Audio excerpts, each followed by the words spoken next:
দেখুন এটা কতটা সুন্দর হয়েছে দেখতে, কেউ দেখলে বুঝতেই পারবে না এটা বাড়িতে বানিয়েছি। আমি এই রেসিপিটা আপনাদেরকে শেয়ার করব আজকে। দেখুন এটা কতটা সুন্দর হয়েছে, এটা দেখতেও যতটা সুন্দর এটা খেতেও কিন্তু সেরকম টেস্টি। আমি আজকে এটা গোবিন্দভোগ চাল দিয়ে বানিয়েছি শুধুমাত্র। আশা করি আপনাদের ভালো লাগবে। আমি দীপিকা কিচেনে আপনাদের সবাইকে স্বাগত। আজ আমি কিভাবে এই রেসিপিটা বানালাম সেটা আপনাদের সাথে শেয়ার করব। আর যারা আমার চ্যানেলটা প্রথম দেখছেন অবশ্যই সাবস্ক্রাইব করে পাশে থাকবেন। চলুন তাহলে আমি দেখিয়ে দিই এটা কিভাবে বানালাম। সবার প্রথমে আমি এখানে একটা পাত্র নিয়েছি, আর এখানে নিয়েছি দেখুন 1 বাটি চাল। চালটা প্রায় 100 গ্রাম মতো হবে। আমি চালটা খুব ভালো করে 5 থেকে 6 বার জল দিয়ে ধুয়ে নেব।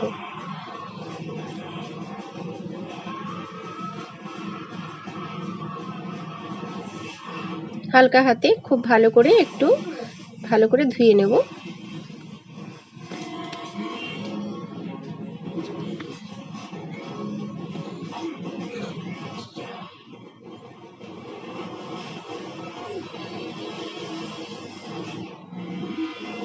দেখুন আমি 5-6 বার ধরে চালটা খুব ভালো করে ধুয়ে নিয়েছি। এবার এখানে একটা পাত্র নিয়েছি, এই পাত্রের মধ্যে এটা ঢেলে দেব, দিয়ে এটা একটু শুকনো করে নেব। কারণ এই ভেজা অবস্থাতে চালটা ভাজলে অনেক সময় জড়িয়ে যায়, তো আমি একটু শুকনো করে ভাজবো। তাই এটা পাখার নিচে পাখাটা চালিয়ে আমি একটু শুকনো করে নেব। চালটা আমার শুকনো হয়ে গেছে। এবারে আমি একটা দেখুন পাত্র নিয়ে নিয়েছি, কড়া বসিয়েছি। এই কড়ার মধ্যে আমি চালটা ভেজে নেব। চালটা দিয়ে আমি প্রায় 5 মিনিট মতো খুব ভালো করে নাড়াচাড়া করে ভেজে নেব।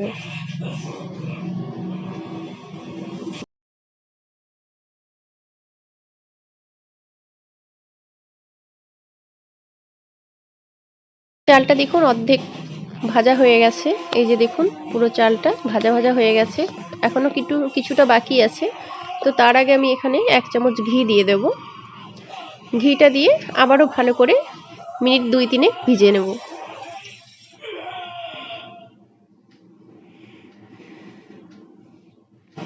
চামচের গায়ে যে ঘিটা লেগেছিল সেটা আমি ওই চালের মধ্যেই দিয়ে দিলাম একটু। তো আবারও ভালো করে আমি নাড়াচাড়া করে ভেজে নেব ঘিটা মাখিয়ে।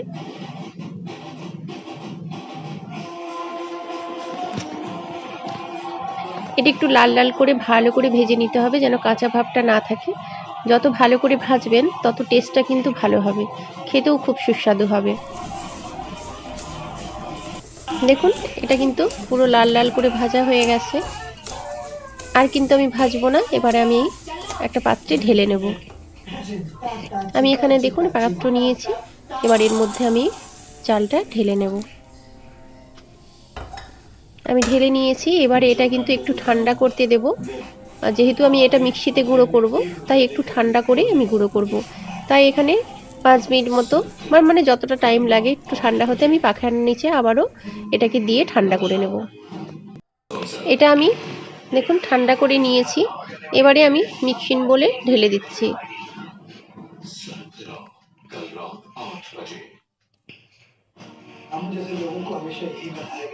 আমি প্রথমেই ঘি দিয়ে ভাজলাম না, কারণ এটা যদি প্রথমেই ঘি দিয়ে ভাজি তাহলে ভাজতে অনেকটা সময় লেগে যায়। তাই প্রথমে একটু ভেজে নিয়েছি, তারপরে ঘিটা দিয়েছি। তো এখানে আমি কয়েকটা কাজু বাদাম আর আমন্ড বাদাম নিয়েছি, ধুয়ে পরিষ্কার করে শুকনো করে নিয়েছি। এবারে ওটা দিয়ে আমি বেটে নিয়েছি। এবারে সেরা বানানোর জন্য আমি একটা কড়া বসিয়েছি, তার মধ্যে দিয়ে দিলাম 1 বাটি চিনি। এবার আপনারা যে পরিমাণ চালটা নেবেন ঠিক সেই পরিমাণই চিনিটা দেবেন, তবে মিষ্টির পরিমাণটা একই থাকবে আর খেতে ভালো লাগবে। আমি ক্যারামেলের জন্য অল্প একটু দিয়ে দিলাম জল। এবার আমি সাথে একটু চিনিটা কম ছিল তাই বাতাসা দিয়েছিলাম, আপনারা শুধু বাতাসা দিয়েও বানাতে পারবেন। এবারে বাতাসাগুলো এই যে আমি ভালো করে ভেঙে নিচ্ছি। দেখুন এটা কিন্তু অনেকটাই লাল হয়ে গেছে ক্যারামেলটা। আমি আরেকটু লাল হতে দেব, কারণ এটা খুব বেশি কিন্তু লাল করা যাবে না, তাহলে কিন্তু তেতো লাগবে। আমি ঠিক এই আর একটু পরিমাণ লাল করে নেব।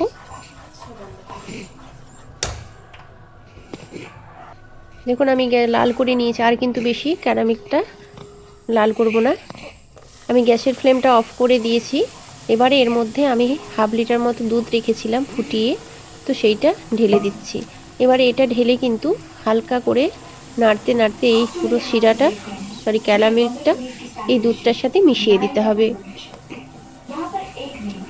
তো আপনারা যেরকম পরিমাণ চালটা নেবেন সেই পরিমাণ কিন্তু দেখে শুনে দুধটা দেবেন। তবে এই যে দেখুন আমি একটু ভালো করে জাল দিয়ে ফুটিয়ে নিচ্ছি।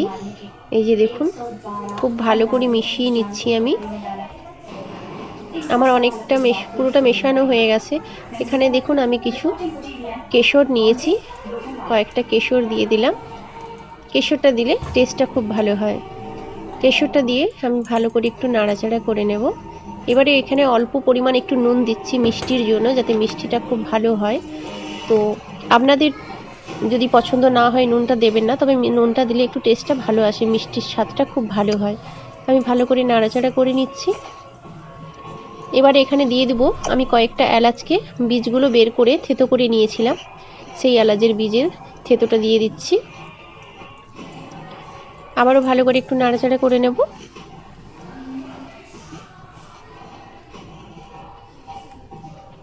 এবারে এখানে আমি দিয়ে দেবো হাফ বাটি মতো গুঁড়ো দুধ। আমি দুধটা এই যে দেখুন হাফ বাটি নিচ্ছি, প্রায় 2 থেকে 3 চামচ মতো হবে। তো এটা ভালো করে দিয়ে আবারও এর সাথে মিশিয়ে নেব। এটা যদি দেন তাহলে কিন্তু টেস্টটা খুব ভালো হয়, এই জন্য আমি এই গুঁড়ো দুধটা দিলাম। দুধের সাথে গুঁড়ো দুধটা দিলে টেস্টটা ভালো আসবে। আবারও ভালো করে মিশিয়ে নিচ্ছি। আমি এখানে প্রায় এই মেশানোটা 3 থেকে 4 মিনিট মতো আমার সময় লেগেছে। এবারে আমি এখানে অল্প অল্প করে যে চালের গুঁড়োটা আমি পেস্ট করে রেখেছিলাম ওইটা দিয়ে দিচ্ছি। প্রথমে একসাথেই পুরোটা দেব না, কিছুটা কিছুটা দিয়ে আমি ভালো করে মিশিয়ে নেব, কারণ একসঙ্গে দিলে তখন পরিমাণটা বোঝা যায় না, তাই অল্প অল্প দিয়ে আমি এটা মিশিয়ে নেব। দেখুন বাকিটা আমি দিয়ে দিচ্ছি।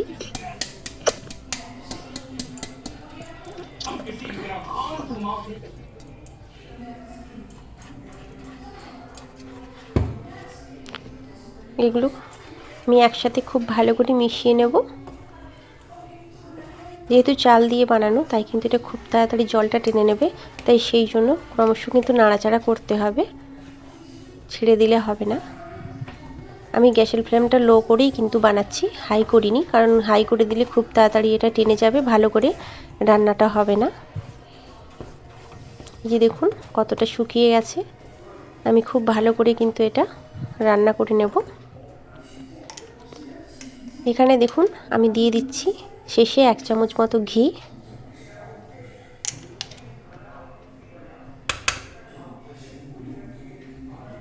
এবারে যেহেতু একটু শুকনো শুকনো হয়ে এসছে তাই ঘিটা দিয়ে দিলাম। ঘিটা দিয়ে আবারও ভালো করে এটা মিশিয়ে নেব।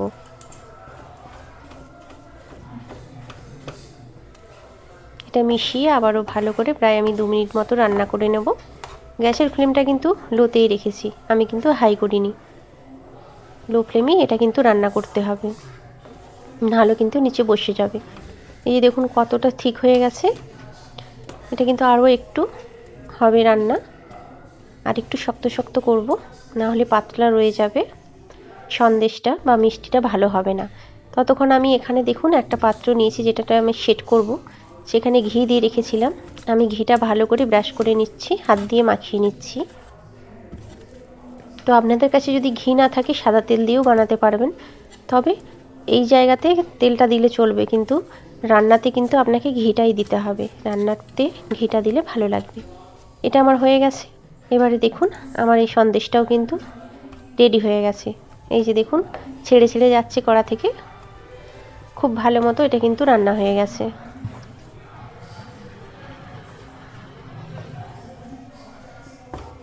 এটা কিন্তু আগের থেকে অনেকটাই শক্ত হয়ে গেছে দেখুন। এবারে কিন্তু আমি এটা নামিয়ে নেব। আমি গ্যাসের ফ্লেমটা অফ করে দিয়েছি, অফ করে কিন্তু এটা নাড়াচাড়া করছি। আর বেশি শুকনো করব না। এই যে দেখুন পুরো ছেড়ে যাচ্ছে, মানে এটা খুব ভালো মতো রান্না হয়ে গেছে। এবারে আমি এটা নামিয়ে নেব।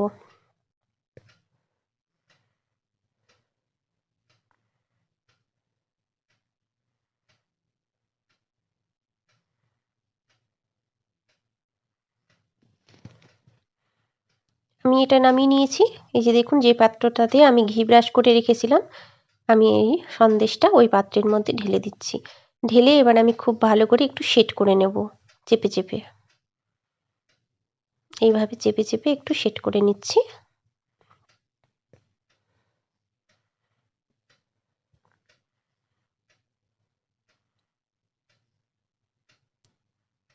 এই যে দেখুন, আমি একটা চামচ নিয়েছি, সেই চামচের সাহায্যে একটু চেপে চেপে এইভাবে সেট করে নিচ্ছি।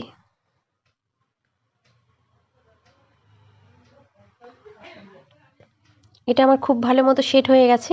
এখানে আমি কিছু কিশমিশকে এইরকম ছোট্ট ছোট্ট করে কেটে রেখেছিলাম, ছোট ছোট করে ধুয়ে খুব ভালো করে ধুয়ে নিয়েছিলাম।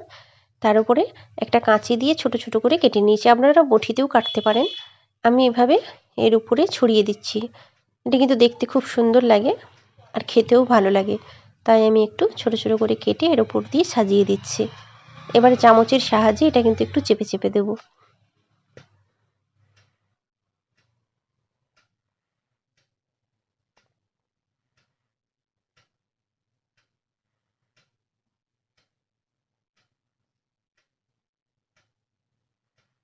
আমি চেপে চেপে দিচ্ছি যাতে উঠে না যায়, সেই জন্য।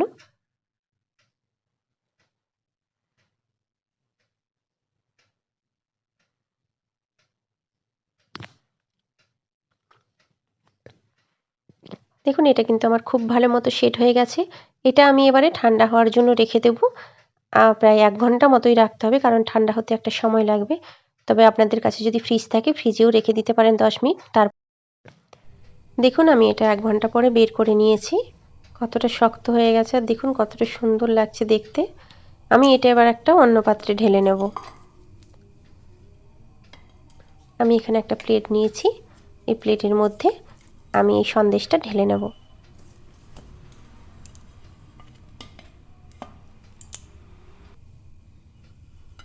দেখুন, এতে খুব সহজেই কিন্তু ছেড়ে গেছে।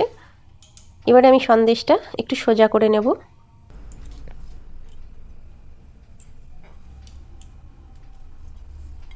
এই যে দেখুন, এইভাবে আমি সোজা করে নিলাম। এবারে আমি একটু পিস পিস করে কেটে নেব।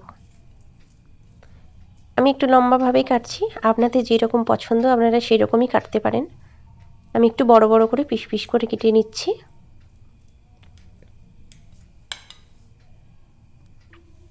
দেখুন, এই যে আমি পিস পিস করে কেটে নিয়েছি। এটা দেখতে কতটা সুন্দর লাগছে, এটা দেখুন আমি দেখাচ্ছি। এই যে দেখুন, এটা কতটা সুন্দর। এটা খেতেও কিন্তু খুবই টেস্টি। আপনাদের আশা করি ভালো লাগবে। আর যদি আমার রেসিপিটা ভালো লাগে, প্লিজ লাইক করতে ভুলবেন না, আর শেয়ার করতেও ভুলবেন না। আর কমেন্ট করে অবশ্যই জানাবেন আমার রেসিপিটা আপনাদের কেমন লাগলো। তবে এই অল্প কিছু উপকরণ দিয়ে আপনারা কিন্তু বাড়িতে অবশ্যই এই সন্দেশটা বানিয়ে ফেলতে পারবেন, আর খেতেও কিন্তু খুবই টেস্টি হয়। তা আমার রেসিপিটা আপনাদের কেমন লাগলো অবশ্যই জানাবেন। সবাই ভালো থাকবেন, সুস্থ থাকবেন, আর লাইক করতে ভুলবেন না। আর সম্পূর্ণ ভিডিওটা দেখার জন্য অসংখ্য ধন্যবাদ। আজকের মতো এখানেই বিদায় নিচ্ছি। আবারও নতুন রেসিপি নিয়ে আপনাদের কাছে উপস্থিত হব। ততক্ষণ আপনারা সবাই ভালো থাকবেন, সুস্থ থাকবেন। নমস্কার।